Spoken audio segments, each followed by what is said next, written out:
একই সকালবেলা এখন টিউশন নিতে যাব। আমার বাসা হলো 2 তলায়, আর টিউশন গিয়ে 9 তলায়। কিন্তু দুঃখের বিষয়ে এসে দেখি লিফট বন্ধ। লিফটে মনে হয় কোনো সমস্যা হয়েছে। কন এখন ভাল লাগে এই 2 তলা থেকে 9 তলা সিঁড়ি বেয়ে টিউশন নিতে যেতে হবে।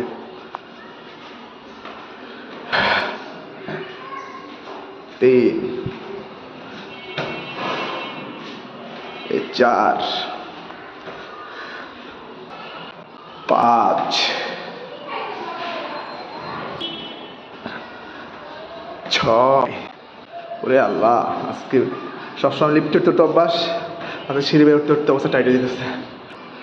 7,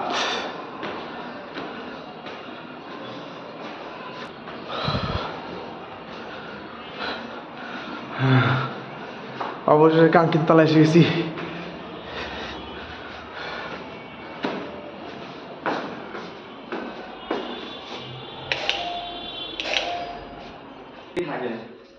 একই থাকে। একে যে উপরে উঠতে চায় না, গ্রাউন্ড খায়।